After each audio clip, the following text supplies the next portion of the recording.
इस वक्त मैं पहुंचा हूं श्री सरस्वती शिशु मंदिर में, जो मोरबी में है, और मेरे साथ है सुनील भाई। ये जो स्कूल है इसके बारे में आपको बताएंगे, और यहाँ के जो ख़ास चीज़ है उसके बारे में बताएंगे, तो शायद मुझे भी अभी नहीं पता है। तो आइए सुनील भाई से मिलते हैं और यहाँ के बारे में और जानकारी लेते हैं। सुनील भाई, आपका परिचय हो जाए और फिर आप जो मुझे थोड़ी देर पहले बता रहे थे वो प्लीज़ बताइएगा। मुझे लगता है कि सबको पता होनी चाहिए। अमित भाई नमस्ते। आपका यहाँ आना हुआ ये हमारे लिए भी बहुत अच्छी बात है। आप पूरा देश और उसके बाद जो दुनिया घूमने निकले हैं, आपका प्रवास हमारे विद्यालय में हुआ है, ये हमारे लिए आनंद और गौरव की बात है। राष्ट्रीय स्वयंसेवक संघ की प्रेरणा से विद्या भारती नाम का जो शैक्षिक संगठन है उसके साथ जुड़ के पूरे देश में ऐसे 28,000 विद्यालय, जिसको शिशु मंदिर ऐसे नाम से पहचाना जाता है, और लाखों की संख्या में बच्चे इनमें पढ़ रहे हैं। स्कूल चलाने का उद्देश्य यह है कि जो हमारा अच्छा देश था और परतंत्रता के समय में जो देश पे कुठाराघात हुए और हमारे जनमानस को जो बदलने की कोशिशें की गई, तो फिर से ये अच्छा देश अच्छा बने, इसके लोग अच्छे बने, बच्चे संस्कारी, समाज और राष्ट्रभक्त बने। और भारत का जो मंत्र था वसुधैव कुटुंबकम, पूरा विश्व हमारा परिवार है, और प्रकृति, पर्यावरण, ये सबकी सुरक्षा, इनकी जिम्मेवारी एक मनुष्य के नाते ईश्वर ने हमें दी है। तो ये बच्चा अपना विकास करे, अपने समाज का, अपने राष्ट्र का और पूरे विश्व को, प्रकृति को सुखी करे, स्वस्थ रखे, इस उद्देश्य से ये विद्यालय चल रहे हैं। विद्यालय की शुरुआत जब बच्चे आते हैं तो दीदी गुरुजी को प्रणाम करते हैं, वंदना होती है। गीता के 18 अध्याय के जो सार रूप एक एक श्लोक है, तो ऐसे हमने 18 श्लोकी गीता करके वो 18 श्लोक का उनका पहले गान होता है, फिर सरस्वती की माता की वंदना, ओंकार, भारत भक्ति का श्लोक और समष्टि की शांति के लिए शांति मंत्र, ऐसा करके ये पूरी वंदना होती है।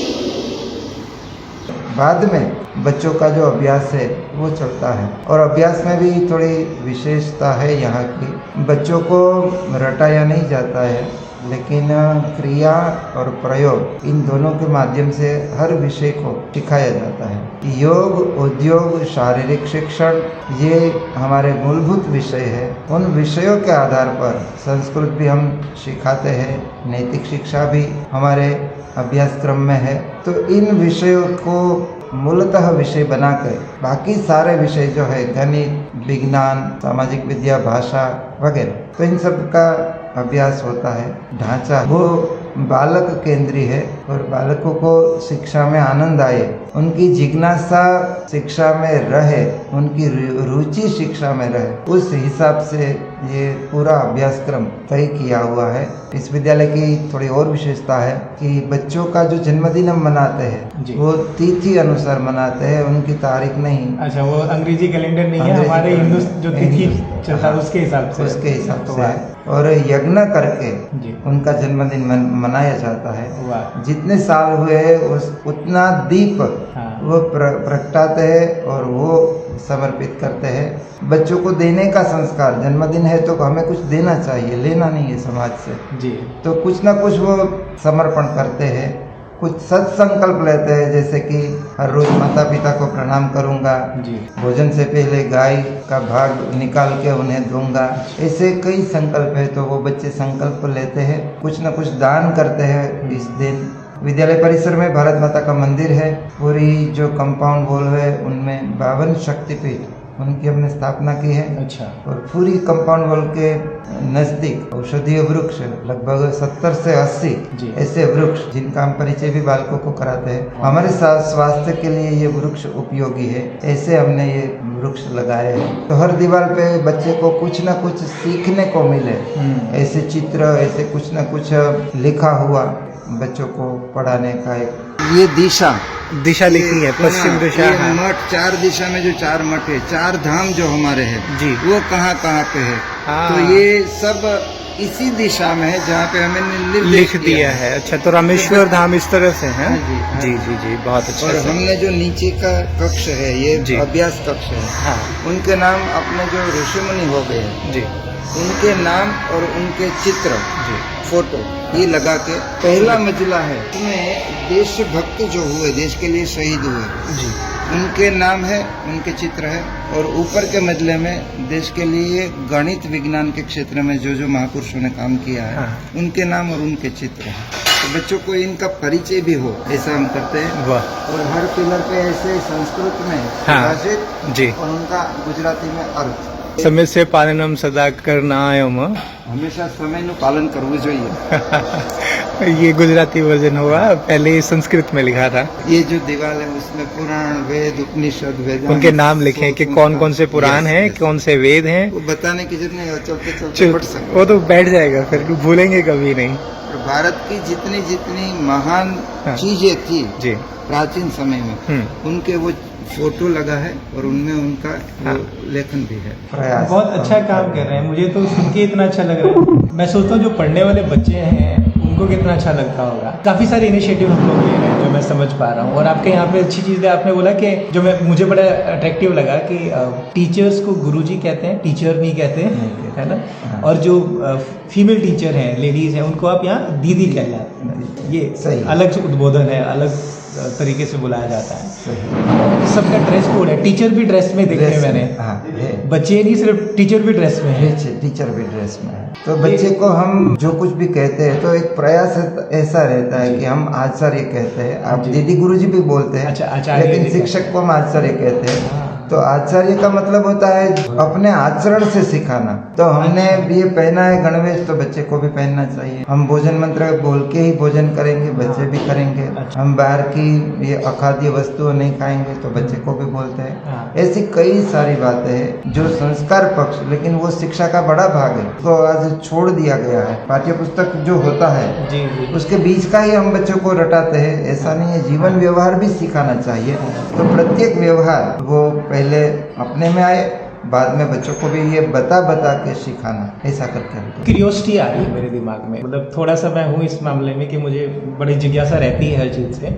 इतने सारे हमने इनिशिएटिव लिए, इतने सारे इनपुट्स आ गए, अब इसका असर आउटपुट पे क्या निकलता है? रिजल्ट का परसेंटेज अगर मैं बात करूँ, और अगर हम इसको कंपेयर कर पाए किसी भी नॉर्मल स्कूल के साथ, कहाँ पर हमें अच्छा रिजल्ट देखने को मिला? बहुत अच्छा प्रश्न आपने पूछा है। जो बच्चे की पढ़ाई हो रही है, विषयों की पढ़ाई, हम यहाँ पे 8वीं कक्षा तक वो सरकार का अभ्यासक्रम नहीं चलाते हैं, अपना अभ्यासक्रम है समग्र विकास। जो पहले मैंने बताया कि बच्चे को ऐसा ऐसा बनाना है, तो वो कैसे बनेगा, उसके लिए अभ्यासक्रम भी थोड़ा हटके होना चाहिए। तो ये हमने किया है। 8वीं क्लास तक किया? हाँ, 9वीं से वो जो सरकार का अभ्यासक्रम है वो चलता है 10वीं तक। हमारा विद्यालय 10वीं तक का है। अभी जो 10वीं इस साल का वो 10वीं कक्षा का परिणाम आया, जो शैक्षिक होता है, पूरा विद्यालय का मूल्यांकन आज समाज में वो परिणाम से पहले तो होता है। तो A1 ग्रेड में अपने विद्यालय के लगभग 28 से 30%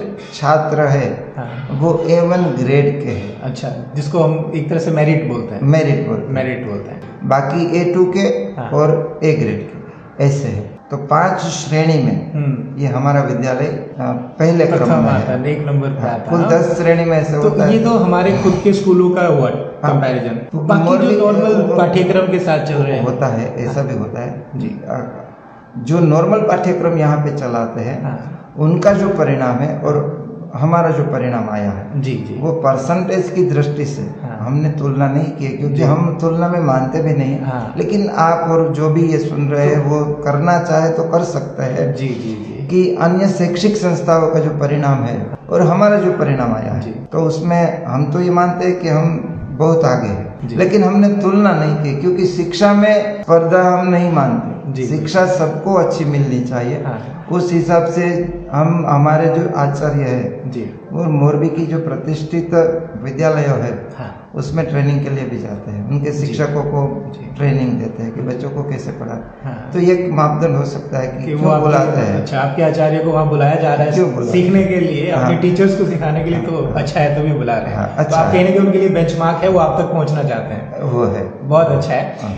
एक पेरेंट भी मेरे साथ बैठे हैं, मुझे लग रहा है कि ये जो दूसरा नजरिया है, जो पक्ष है कि भाई कोई अपने बच्चे को स्कूल में यहाँ क्यों रखेगा जी। तो जब आप संजय जी अपने बच्चे का एडमिशन कराने के लिए स्कूल ढूंढ रहे थे, एक बार वो स्टेज तो आई होगी, सबकी लाइफ में आती है, क्या आपको लगा कि ये चीज मुझे तो अपने बच्चों को यहाँ पढ़ाना है क्योंकि ये अच्छा होता है? संजय भाई राजपुरा मेरा नाम है। अच्छा, मैं ये बोल रहा हूँ, शिक्षा सभी जगह मिलती है, पर हटके और कुछ जो बच्चे को मिलना चाहिए वो सभी जगह नहीं होते।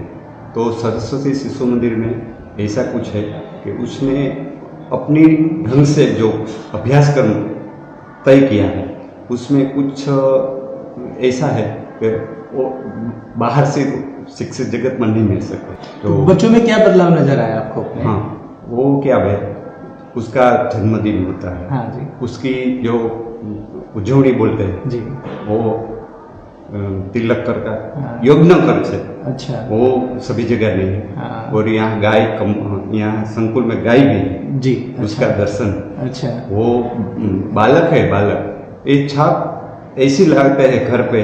कितने साल का बच्चा आपका? मेरे बच्चे यहाँ फर्स्ट में एडमिशन हुआ। 3 साल 4 साल नहीं, अभी तो 6ठी कक्षा में पढ़ रहे हैं। तो ये तो ऐसा टाइम है जब फाउंडेशन बन रही है, नींव रखी जा रही है, और अब जो सीखेगा बच्चा वो जीवन पर्यंत चलने वाला है।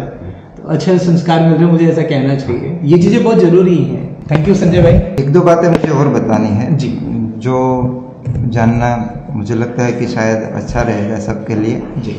यहाँ पे जो बच्चे का एडमिशन होता है तो वो उनका एक तरीका भी बढ़िया है।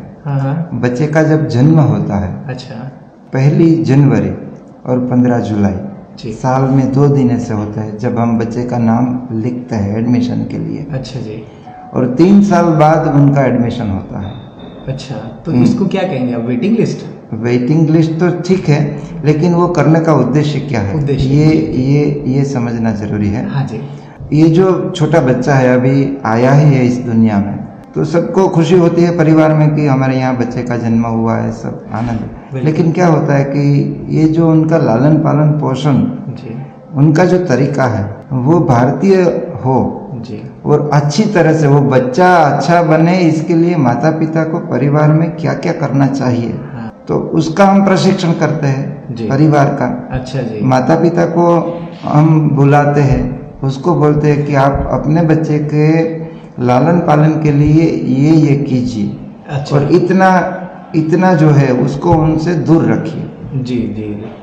तो हम उसमें जैसे कि अभी परिवार में टीवी है तो आप मत देखिए, बच्चा नहीं देखेगा जी, बिल्कुल। मोबाइल है तो उसका उपयोग आप लिमिटेड करिए, उसके सामने हो सके तो ना करिए, बिल्कुल। उनको बाहर की जो कुछ अखाद्य सामग्री है उससे दूर रखिए जी, जी, जी। और कई पिताजियों ने अपने व्यसन को त्यागा है, तो ये 3 साल में ऐसा हम प्रशिक्षण करते हैं। और अभी आगे हमने ये भी अभी ये नया शुरू किया है जी, कि जो माता पिता नहीं बने, उनका शादी हो गई है लेकिन वो माता पिता बनने जा रहे हैं, तो उनको हम प्रशिक्षित करते हैं कि बच्चे को लाना है तो आपको क्या क्या तैयारी करनी है।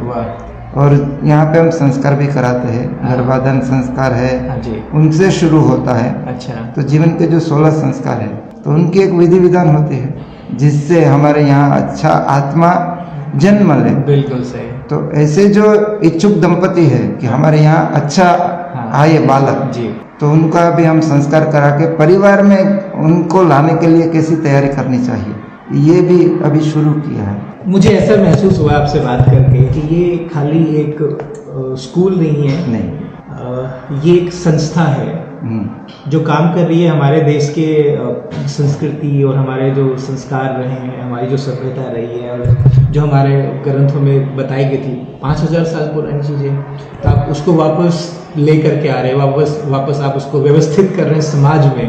ये उसकी तरफ कदम है। बहुत अच्छा लगा आपसे बात करके, और अगर मैं आपसे बात नहीं करता तो मैं बहुत कुछ मिस कर जाता। Thank you so much. मैं वाकई बड़ा खुद को अभिभूत महसूस कर रहा हूँ इस वक्त। मेरी हिंदी आपके साथ बैठ के अच्छी हो गई आज।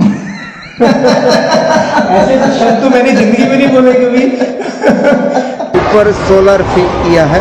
हाँ। तो विद्यालय की पूरी बिजली है वो वहाँ से आ रही है। वहाँ से आती है। पीछे कुआं है पानी का। जी। तो विद्यालय का पूरा पानी की जो व्यवस्था है प्रकृति के स्रोत से ही सब लिया है। वो ऊर्जा का भी जैसे कोलसा वो जला के जो उत्पन्न होता है उसको हमने नहीं लिया। जी। लाला लाजपत राय कक्ष, हर कक्ष का नाम भी किसी स्वतंत्रता सेनानी या किसी देशभक्त के नाम से जुड़ा हुआ है। वीर हकीकत राय। આજે આપણા વિદ્યાલયની અંદર એક મહેમાન આવ્યા છે. આમ તો મહેમાન ન કહેવાય, આપણા પરિવારના સભ્ય. ભારતની અંદર કેટલા રાજ્યો છે તમને ખબર છે? નથી ખબર? તમારે ભણવામાં આવે છે? ગુજરાત બરોબર. ગુજરાત આપણું રાજ્ય છે. એવા દેશમાં 33 જેટલા રાજ્યો છે. અમિતભાઈ કેવી રીતે આવ્યા તમને ખબર છે? કેવી રીતે આવ્યા છે? બસમાં, કારમાં, એરોપ્લેનમાં કેવી રીતે આવ્યા છે? એવી રીતે નથી આવ્યા. એ સાયકલ લઈને આવ્યા. ક્યાંથી આવ્યા?